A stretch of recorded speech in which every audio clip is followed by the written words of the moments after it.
Bom dia, queridos, na graça e na paz de Jesus. Espero que você esteja bem nessa manhã. Nós vamos dar continuidade aos nossos estudos de Romanos. Na semana passada a gente não teve, a transmissão do estudo, porque na quinta-feira a gente fez uma live, com as pessoas da comunidade sobre os 8 primeiros capítulos do livro de Romanos, a primeira e metade do livro de Romanos. Então, para a gente poder se dedicar e também preparar, todo o material para tirar as dúvidas do pessoal, a gente achou melhor não ter o estudo na semana passada, mas estamos aqui firmes e fortes para darmos continuidade e finalizarmos o capítulo 9, Na primeira parte do capítulo 9 a gente viu lá até o versículo 29, e hoje nós vamos terminar o capítulo 9 ali dos versículos 30 e 33, versículos 30 a 33, e vamos falar da nossa responsabilidade, então, perante aquilo que Paulo descreveu ao longo do capítulo 9, que explicou um pouquinho para a gente essa questão de como Deus aplica a sua justiça, como essa questão da salvação ela é trazida, a cada pessoa e a sua igreja, que é o povo escolhido de Deus. Então, hoje nós vamos ver um pouquinho dessa nossa responsabilidade e finalizar o capítulo 9, tá bom? E a partir da semana que vem a gente começa o capítulo 10, que na verdade é uma continuação, Paulo vai continuar desenvolvendo os mesmos argumentos, mas para a gente ficar aí dentro dos capítulos, vamos terminar aí o capítulo 9 e daí a gente continua com o capítulo 10. Vamos ler então Romanos, capítulo 9, versículos 30 a 33. Eu vou compartilhar a tela com você aqui, porque daí você pode ler com a gente. Diz aqui assim o texto, então. Que diremos, então? Os gentios que não buscavam justiça, a obtiveram, uma justiça que vem da fé. Mas Israel, que buscava uma lei que trouxesse justiça, não alcançou. Por que não? Porque não a buscava pela fé, mas como se fosse por obras. Eles tropeçaram na pedra de tropeço. Como está escrito, eis que ponho em Sião uma pedra de tropeço e uma rocha que faz cair. E aquele que nela confia jamais será envergonhado. Eu vou ler o comecinho do capítulo 10 também para a gente. Irmãos, o desejo do meu coração e a minha oração a Deus pelos israelitas é que eles sejam salvos, pois posso testemunhar que eles têm zelo por Deus, mas o seu zelo não se baseia no conhecimento. Esses dois versículos, porque a gente vai entrar um pouquinho neles, tá? Então vamos deixar aqui no capítulo 9 e vamos voltar aqui sem a gente precisar compartilhar a tela. Vamos lembrar, Paulo descreve ao longo do capítulo 9 que, em geral, os gentios eles se mostravam mais receptivos ao evangelho do que os judeus. Embora, mesmo sendo os judeus o povo aí de Deus no Antigo Testamento. E essa declaração ele vai descrever para a gente aqui nesse texto que a gente leu, nos versículos 30 a 31. O que Paulo está mostrando para a gente aqui é que aqueles que não estavam buscando alcançaram, aqueles que de certa maneira estavam buscando não alcançaram. Então, ou seja, aqueles que não estavam buscando essa salvação, acabaram alcançando, e aqueles que buscavam, que esperavam, não a alcançaram. O versículo 30 vai dizer para a gente que os gentios que levavam uma vida perversa estavam mais abertos a essa justiça que vem da fé. Ao passo que Israel, buscando a lei da justiça, não alcançou essa lei.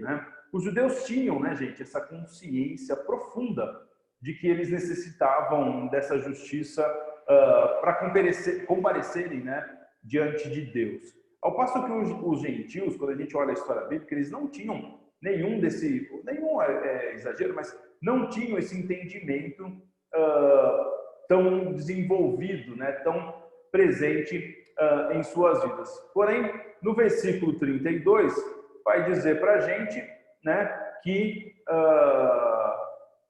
o 31, Israel que buscava uma lei que a justiça não alcançou. Por que não? Porque não a buscar pela fé, mas como se fosse por obras. Eles tropeçaram na pedra do tropeço. Então, ou seja, aqueles que não buscavam, acabaram encontrando. E aqueles que buscavam, acabaram não encontrando essa justiça, né? Essa justiça de Deus, né? O fato é que a justiça de Deus pelos judeus, ela era buscada com base nas obras. Vamos lembrar que Paulo está desenvolvendo essa questão, né? Por que Paulo vai falar um pouquinho disso, né? A gente vai ver um pouquinho essa diferença, né? Que parece até um tanto inquietante para a gente, né? Perturbadora, né? Ao pensar que aqueles que estavam buscando não alcançaram e aqueles que não estavam buscando alcançaram, né? E Paulo vai dizer no versículo 2 que, na verdade, os judeus estavam buscando, sabiam a respeito disso, sabiam da necessidade de considerar que eles precisavam se preparar para estar diante de Deus, só que eles se moveram nisso com esse, né, entendimento baseado numa justiça que para eles era baseado em suas próprias obras, né? Então, assim, considerando que eles procuravam criar, né, a justiça, eles criavam uma justiça própria como uma forma de se posicionarem diante de Deus. Aí eles acabaram tropeçando no conceito de que a justiça de Deus, ela deve vir por meio de uma dádiva de Deus, e não por intermédio da sua própria força, vontade, querer, ou principalmente por suas próprias obras. Então, Paulo começa aqui, na verdade não começa, ele está terminando o capítulo dizendo que os judeus, apesar de buscarem essa justiça, eles não alcançaram. Por quê? Ao buscar essa justiça para estar diante de Deus, mesmo com todo o conhecimento, eles entendiam que isso se movia por sua própria obra, por suas próprias obras, pelo seu próprio esforço. E aí eles acabam tropeçando no fato de que, para você realmente receber essa justiça de Deus, ela deve vir como um presente, por meio de Jesus Cristo, que era a grande questão, que era a pregação do Evangelho, né? O Evangelho em torno da pessoa de Cristo. A gente não pode se esquecer disso, pessoal. A gente vai falar bastante disso domingo, né? Passado eu preguei isso na igreja. Tudo aponta para Cristo, tudo aponta para Jesus. Toda a Bíblia aponta para Jesus e toda a mensagem a respeito de Deus aponta, né? E passa pela pessoa de Jesus, né? Então, a ironia, né, disso é que, mesmo conhecendo a Deus, as promessas e tudo mais, os judeus entenderam que isso era um mérito para eles, né? Era um mérito próprio, né? E que quanto mais eles aplicassem esse mérito próprio, essa justiça própria, eles estariam recebendo essa justiça de Deus. Mas eles acabam tropeçando no fato do que Paulo está tentando dizer aqui, que ele vem desenvolvendo, né? Nós já falamos muito disso no livro de Romanos, o tempo todo, de que essa justiça vem de Deus, sim, mas foi revelada ao homem. Vamos lembrar lá no capítulo 1, né? Não me envergonhe do Evangelho, pois ele é o poder de Deus para a salvação, do qual, né, a justiça que estava em Deus agora foi revelada em Cristo Jesus. Então, ou seja, Paulo está dizendo que não ter uma compreensão correta disso vai fazer com que os judeus usem o mérito próprio, uma justiça própria para estar diante de Deus e receber e entender essa justiça, tá? A ironia dessa inversão, ela pode ser vista assim de algumas maneiras, né? Aqueles que mais sabiam sobre Deus não chegaram a conhecê-lo, ao passo que aqueles que sabiam o mínimo sobre ele foram os que melhor o conheceram. É um pouco que Paulo está querendo dizer aqui. Aqueles que mais quiseram ser justos acabaram mortos em seus próprios pecados. Ao passo que aqueles que menos queriam, entre aspas, ser justos, né? Ou seja, no sentido de buscar, de fazer valer a sua própria justiça, né? Esses acabaram tornando-se santos e inculpáveis diante de Deus, né? Por exemplo, vamos trazer um pouquinho isso para hoje. Não é difícil da gente entender isso, né? Entender o que aconteceu entre aí os gentios e os judeus, o que Paulo está falando. Quando a gente para pensar hoje, né? pelo modo pelo qual pessoas tanto religiosas, morais, né, e aquelas irreligiosas, descrentes, como a gente quer chamar, elas respondem ao Evangelho hoje. Talvez você tenha passado por alguma situação como essa, e não é incomum a gente ver esse tipo de realidade. Os descrentes, né, eles, quando a gente percebe um pouquinho na dinâmica da vida, de maneira geral, tá, gente? Estou generalizando mesmo. Quando você olha para o não cristão, de uma maneira geral, né, há uma capacidade de menosprezar o evangelho na sua juventude. Né? Você pode perceber isso, né? Ou por um tempo da vida. Né? Mas ao longo do tempo, à medida que um sentido de vazio, né, de propósito, vem junto com essa maturidade, as coisas começam a acontecer na vida dessas pessoas no que diz respeito ao evangelho. Né? É óbvio, aqui a gente não está falando de idade, né? Mas nesse sentido mesmo de propósito. Né? Quando a vida chega num ponto onde falta, onde tudo que você tem ou busca não traz a satisfação que você acharia que poderia trazer. Você lutou por diversas coisas, você buscou diversas coisas, mas mesmo assim ainda falta algo, né? Os descrentes passam muito por essa situação, né? A experiência da conversão passa muito por isso, né? Por esse momento de preenchimento que nada na vida até então tinha trazido. Ou seja, nunca foi buscado, nunca foi perseguido, nunca teve a intenção de algum tipo de justiça diante de Deus, ou de ser justo diante de Deus, nada disso, simplesmente uma pessoa boa ou não importa, né? Mas em algum momento da vida, esse sentido, né, da própria vida ou de propósito, ele se vê diante de uma situação que o evangelho vem, preenche e você fala, caramba, eu nunca tive isso, né? Então a experiência da conversão passa muito por isso, né? De pessoas que se converteram ao longo do caminho. No início, né? É a mesma coisa que está acontecendo lá com os gentios que Paulo está dizendo. Não buscaram ser justos, não buscaram nada em Deus, se a gente pode chamar assim, né? Mas em um determinado momento, mesmo não tendo buscado, acabam encontrando. Por quê? Porque percebem esse senso de necessidade, de preenchimento, de propósito. Né? É mais ou menos assim, é você estar perdido para ser achado. Né? É aquela sensação de que para que você se encontrar, você precisa saber o quão perdido você está, e em determinados momentos os descrentes passam por isso num modo moderno aqui, atual. Né? Ao passo, gente, que os religiosos, eles pensam sempre já terem ouvido e sido alcançados pelo Evangelho. Isso é um problema, né? Porque se a gente for parar para pensar, as pessoas que mais se ofendem com o Evangelho são as pessoas religiosas. Pode perceber. Por quê? Porque simplesmente, né, um religioso baseia sua fé e o seu relacionamento com Deus em uma justiça própria. Certo? Elas se consideram boas. Elas se consideram dignas de Deus. Elas olham para a sua vida, o seu cenário, o seu contexto moral e tudo mais, elas realmente entendem e veem que elas são boas. E óbvio, né, gente? Parênteses aqui, não estou dizendo que não deve ser assim.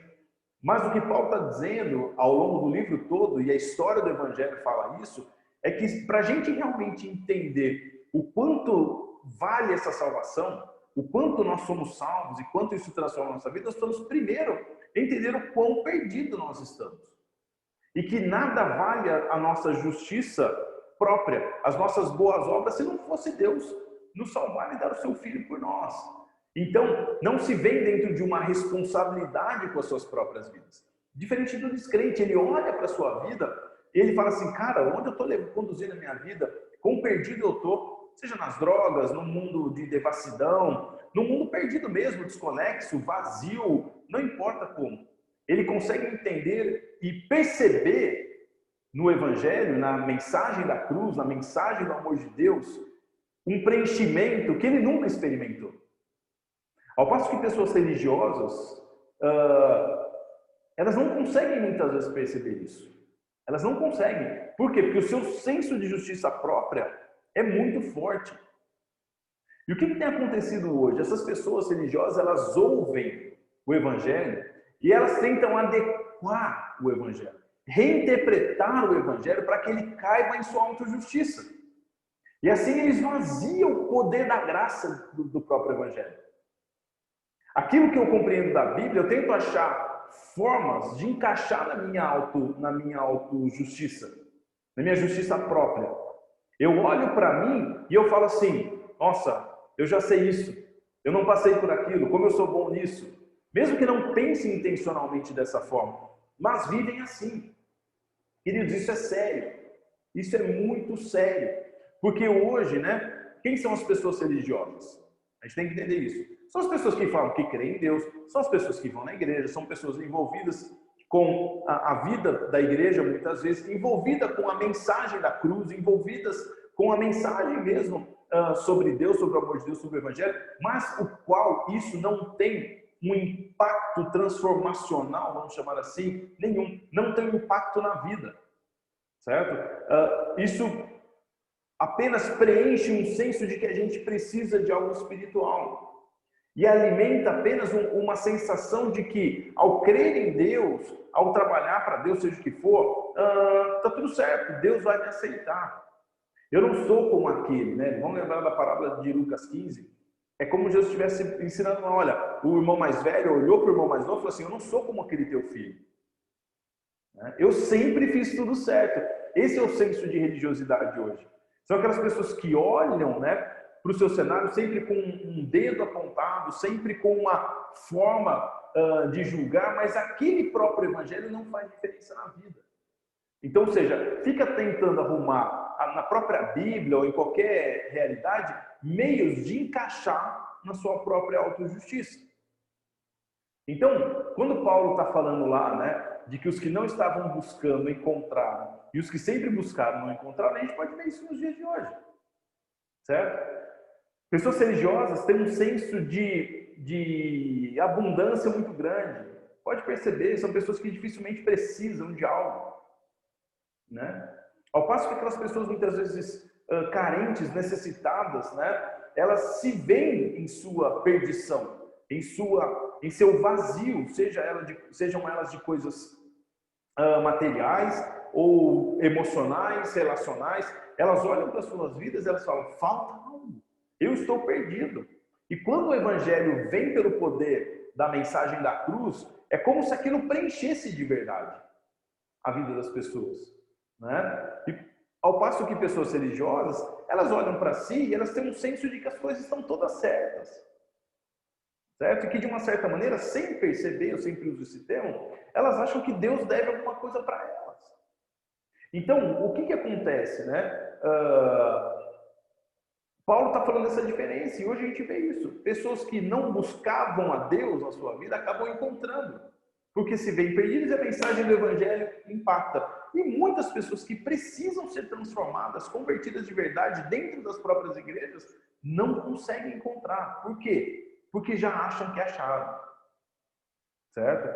E aí Paulo vai falar a respeito disso, no versículo 32, de algo muito, mas muito sério e importante. O que ele vai falar como que a dinâmica disso acontece? Como que isso acontece na prática? Como que isso aconteceu lá com os judeus e como acontece exatamente igual hoje? Paulo vai usar um termo aqui, que eles tropeçaram na pedra de tropeço. Certo? O versículo 32 assim, como está escrito? 32. Por que não? A Israel, 31. Israel que buscava uma lei que trouxesse justiça, não a alcançou. Por que não? Porque não a buscava pela fé, ou seja, como esse presente recebido de Deus, mas como se fosse por obras, ou seja, justiça própria. Eles tropeçaram na pedra de tropeço. Eles tropeçaram na pedra de tropeço, como está escrito: eis que põe-se uma pedra de tropeço e uma rocha que faz cair, e aquele que nela confia jamais será envergonhado. A primeira metade do versículo 32 explica o que Paulo quer dizer com essa afirmação, né, de que os judeus tropeçaram na pedra de tropeço da segunda parte do verso. O que acontece? Por que as pessoas tropeçam em Jesus? Porque a fé, querido, em Jesus, a fé no Evangelho, a fé nele, né, em Cristo, a fé em Deus, como a gente quer chamar, requer que a gente abra a mão de qualquer ideia de justiça própria e aceitemos a justiça de Cristo. Como já foi dito por mim aqui nos estudos, né? Quando Deus revela a justiça, Ele revela essa justiça em Jesus. Ele é o representante desse povo eleito, ok? Desse povo escolhido, ok? A justiça de Deus, ela foi revelada em Jesus. Então, Ele é Deus. Como Ele aplicou a sua justiça em Jesus, para que qualquer ser humano possa chegar a Ele, esse ser humano precisa se valer de uma justiça que Cristo trouxe, ok? Por isso Ele morreu nos nossos pecados. O fim da lei é Cristo, né? Sendo vós em Deus, por meio de Jesus nós temos paz com Deus. Ou seja, nada do que nós fizemos, muito pelo contrário, nós matamos Jesus. Os nossos pecados, que era para recair a justiça de Deus sobre nós, recaíram sobre Jesus. É aquilo que eu digo, né? É um exemplo que eu já dei sobre isso. Se uma pessoa vai na sua casa e ela quebra, por exemplo, um objeto muito valioso da sua casa, certo? Vamos supor assim, a pessoa vai na sua casa e ela quebra um vaso seu lá que vale aí, sei lá, 5 mil reais. Vamos usar um exemplo assim, muito valioso, você demorou para comprar. Essa pessoa foi lá na sua casa e ela quebrou o seu vaso, ok? Ela trouxe uma perda para você. Quais as opções que você tem para que essa situação se resolva? Você pode dizer para a pessoa que ela tem que pagar por aquilo e você vai ser ressarcido. Se você falar assim para a pessoa, olha, não precisa, ok? Tudo certo. Mas você teve que pagar então. Mesmo que você não compre outro, você perdeu aquilo. Ou seja, alguém teve que pagar por algo que aconteceu. Então, é a mesma coisa. Não existe perdão sem que alguém pague por algo. Jesus pagou o nosso pecado. Ele falou assim para a gente, olha, não precisa pagar o vaso, eu vou pagar. Ok? Então, ou seja, se ele falou que ele vai pagar, você está livre da culpa. Mas foi ele quem pagou. Certo? É a mesma coisa com Deus. Para que a gente possa... Por que as pessoas tropeçam? O que Paulo quer dizer com isso? Tropeçam na pedra de tropeço. Certo? Porque a fé nele exige que a gente abra a mão da nossa justiça própria e aceite a justiça de Cristo. É a nossa responsabilidade. Jesus quer que nos humilhemos para que possamos ser exaltados. Se nós nos humilharmos, eu aceito essa justiça, nós seremos exaltados, colocados diante de Deus como filhos aceitos. Enquanto qualquer pessoa buscar a salvação com base nas obras, que eu estou no versículo 32, vai tropeçar quando for confrontada com Cristo. Certo? Isaías você pode ler Isaías 28, 18 e Isaías 8, 14. Isaías 28, 16 e Isaías 8, 14. Você pode ler a respeito disso. Vou repetir. Isaías 28, 16, Isaías 8, 14. Qualquer pessoa que buscar a salvação com base nas suas próprias obras, o que é com base nas suas próprias obras? Deus tem que me aceitar porque 3 pontinhos em mim.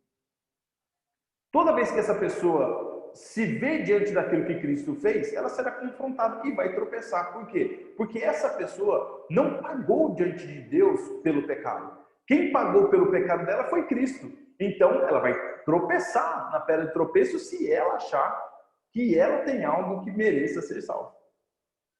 Ok? E aí, algo muito, mas muito importante. Cristo é uma pedra. Ou ela edifica a nossa vida, ou ela faz a gente tropeçar. Vou repetir. Cristo é uma pedra fundamental na vida de qualquer pessoa. Essa pedra será uma pedra que vai edificar a vida, ou essa pedra será uma pedra que fará tropeçar. Se você esquecer tudo que eu falei, lembre-se disso. Jesus Cristo é uma pedra. Ou a gente edifica a vida sobre ele, ou nós vamos tropeçar nessa pedra. Ele é tanto uma pedra de edificação, quanto uma pedra de tropeço. Certo? Então, como Paulo destacou aqui, os judeus tinham toda a luz que eles precisavam, né, para ver que quem crê nessa pedra, que é Jesus, não seria envergonhado. Versículo 33. Paulo está citando o Antigo Testamento. Mas em vez disso, eles tropeçaram nessa pedra. Atrapalhados pelo quê? Pelos seus mantos de justiça própria. Nós somos o povo, nós fazemos por merecer, nós obedecemos às leis, nós temos os patriarcas, então nós obedecemos a lei, ou fazemos tudo o que podemos fazer, Deus vai nos aceitar. Paulo falou assim, isso foi o tropeço deles, porque não reconheceram a Cristo. Em vez de Cristo ser uma pedra que edificasse sobre os fundamentos que eles tinham, Cristo foi uma pedra que os fez tropeçar. Então aqui eu quero aplicar algo para a nossa vida. O que é importante aqui? Tudo no Evangelho passa pela pessoa de Jesus. Sem ele, sem a sua obra, não tem jeito, pessoal. Se nós não compreendemos o Evangelho, se não acolhemos o Evangelho no coração, de uma forma como ele é, nós tentaremos desenvolver uma vida que se engana, por sermos iludidos, né, de que Deus deve algo para a gente. Simplesmente porque nós vamos à igreja, porque nós cremos em Deus, porque nós temos uma vida moralmente correta. E, obviamente, você está me entendendo, é óbvio que isso deve fazer parte da nossa vida. O que isso não deve fazer parte da nossa vida é afirmar que por causa que a gente faz isso, Deus tem que nos aceitar. É justamente o contrário. Quando nós aceitamos a Cristo, ele se torna uma pedra pela qual nós edificamos a nossa vida. E por isso, porque ele nos salvou, porque ele pagou o nosso pecado, então eu respondo a ele com gratidão, com obediência, dedicando a minha vida para ele. É o contrário. Se a gente disser que as nossas obras fazem com que Deus nos aceite, o cristianismo não terá nenhuma diferença de qualquer outra religião. No budismo, você precisa dos passos, não sei do que. Não é isso? No hinduísmo, você precisa dos passos, não sei do que. E assim por diante. Qualquer religião diz que você precisa fazer algo para chegar a Deus. Apenas o cristianismo, apenas o evangelho, diz que Deus, ao ver a nossa condição imperfeita de se relacionar com ele, desceu do céu, se colocou no nosso lugar e pagou aquilo que a gente não conseguia fazer. Se a gente disser que a gente precisa fazer alguma coisa na sua vida, não vai fazer diferença nenhuma se você crê no cristianismo, no budismo, no espiritismo, em qualquer outro ismo da sua vida. A diferença do cristianismo é a pessoa de Cristo. E o que a pessoa de Cristo fez? Saiu dos céus, se tornou homem, foi obediente até a morte e morte de cruz. Por quê? Porque lá na cruz, por que ele morreu? O salário do pecado é a morte. Porque ele pagou os nossos pecados, porque ele não tinha pecado. Então ele morreu, porque o meu pecado recaiu sobre ele. Ele disse para mim, não precisa pagar o vaso, eu vou pagar o vaso. Só que em Filipenses capítulo 2, versículo 5 a 11, vai dizer que por causa disso, né, por não encontrar nele pecado, Deus o exaltou e colocou ele acima de todo nome, o ressuscitou e colocou acima de todo nome, para que, por causa desse nome, todo joelho se dobre. Toda língua confesse que ele é o Senhor. Então, ou seja, para que eu chegue a Deus, todo joelho se dobre, reconhecendo que ele pagou. Então, tudo na vida se resume a Cristo. Por isso que é cristianismo. Tudo na vida de um cristão se resume à pessoa de Jesus. Aponta para a pessoa de Jesus. Até porque sem Jesus nós não podemos ir a Deus. Eu sou o caminho, a verdade e a vida, ele vai dizer em João 14. Ninguém vem ao Pai se não for por mim. Eu sou o caminho para o Pai. Então, tudo se resume nisso. O que Paulo, então, está dizendo é que a mesma pedra que pode servir de alicerce pelo qual podemos construir nossa vida, pode ser uma pedra que nos fará tropeçar. Se nós edificarmos a nossa vida sobre essa pedra, nos humilharmos sobre ele, assumirmos a sua justiça sobre nós, ela vai edificar a nossa vida. Ao edificar a nossa vida, eu vou obedecê-lo, eu vou ter uma vida moralmente correta, eu vou à igreja, eu vou servir as pessoas, eu vou amar as pessoas e por aí vai. Porque algo já aconteceu, a sua justiça está sobre mim. Agora, se eu entender que então eu preciso ir na igreja, eu preciso ter uma vida moral correta e assim Deus vai me aceitar, eu estou fazendo o caminho inverso. Isso não é cristianismo. Isso é religião.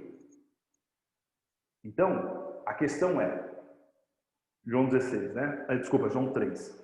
A questão é, quem crê nele, ou seja, a pedra como um meio gratuito e merecido de salvação, será salvo. Mas quem não crê já está condenado. Vamos lembrar esse versículo, né? Porque Deus amou o mundo de tal maneira que deu o seu Filho para que todo aquele que nele crê não pereça, mas tenha a vida eterna.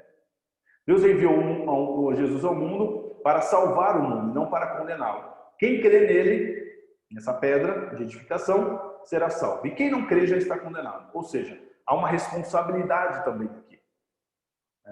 Quem crê nessa justiça será salvo, vai edificar a sua vida. E quem não crê já está condenado. Por que já está condenado? Porque o juízo veio lá no Éden.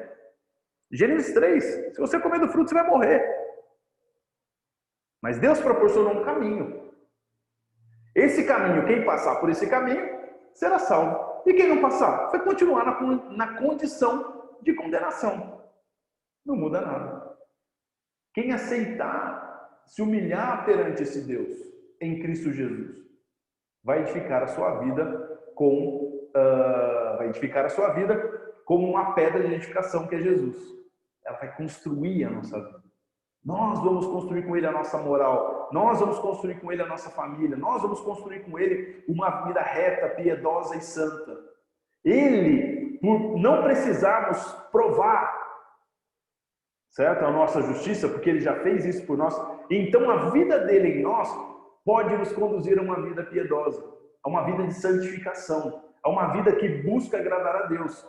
Por quê? Porque já não há mais condenação para os que estão em Cristo Jesus. É o que nós lemos aqui em Romanos. Então eu posso sim viver uma vida piedosa.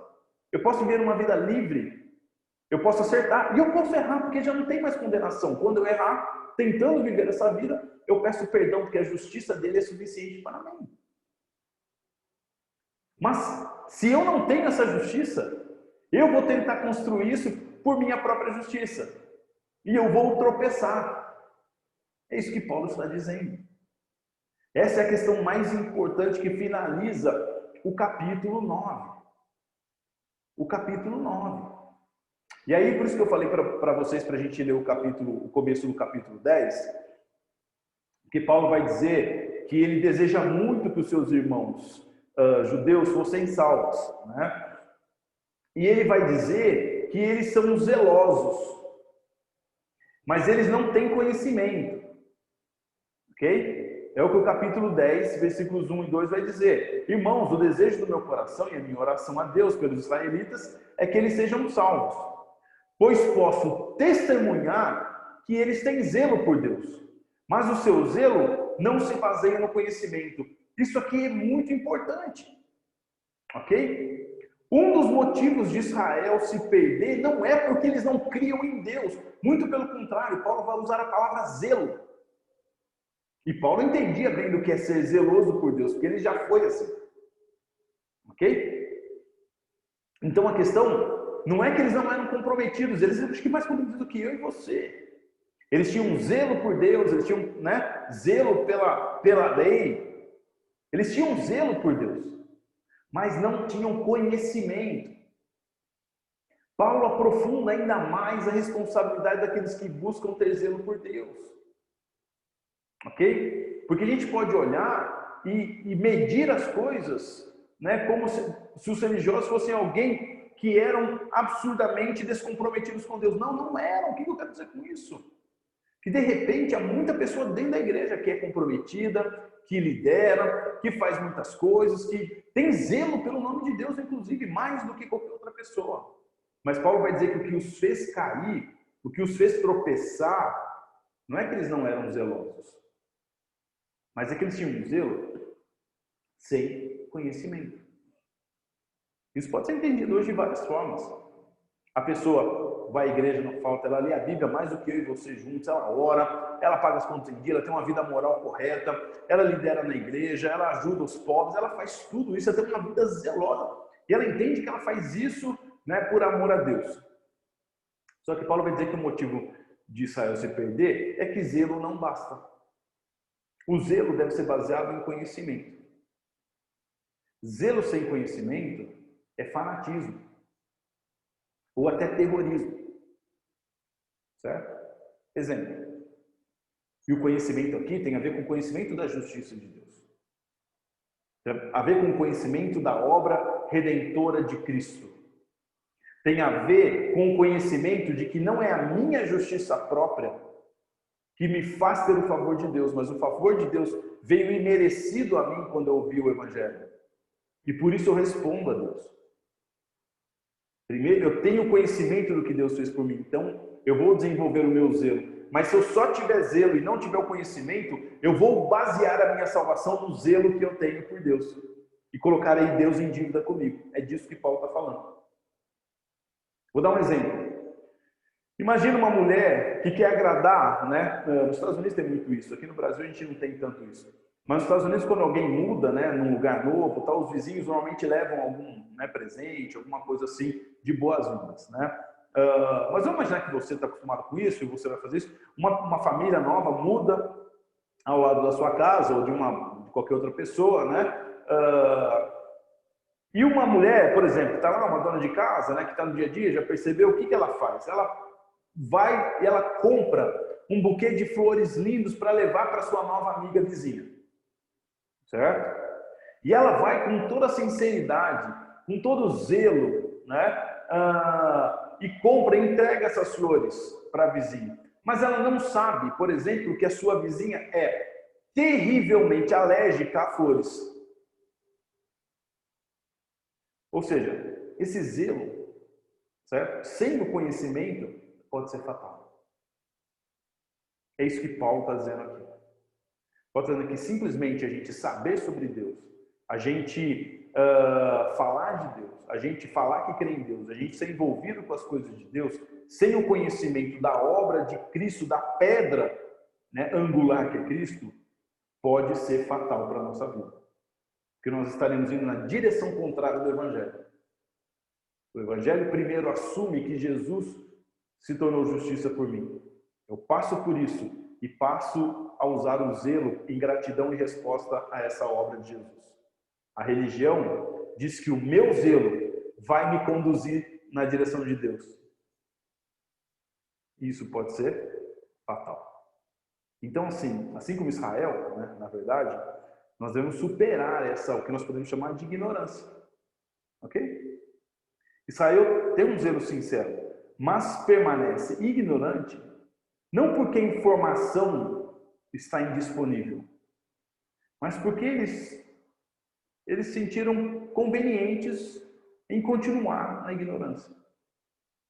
É um zelo que rejeita a reflexão. Eles se recusam a parar e pensar nas coisas. Certo? E do que Paulo está falando? É o nosso orgulho, nosso senso de moralismo, nosso senso de justiça. Foi muito interessante quando a gente estava na live e a gente falou muito sobre isso, né? Teve algumas perguntas a respeito disso.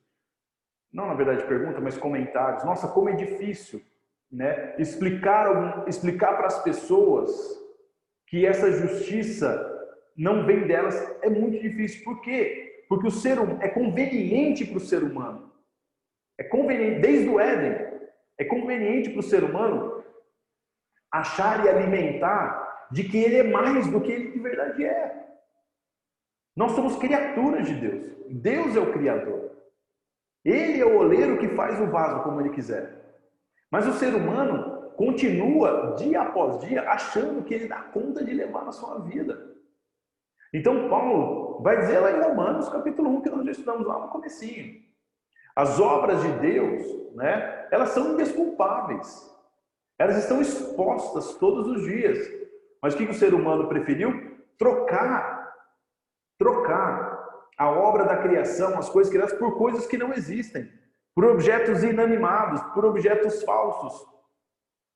por desejos do seu próprio coração, para alimentar desejos do seu próprio coração. Do que? De endeusamento. Esse é o grande problema. O homem acha que ele pode brincar de ser Deus, de controlar as coisas, de governar a sua própria vida, e que ele não precisa de Deus.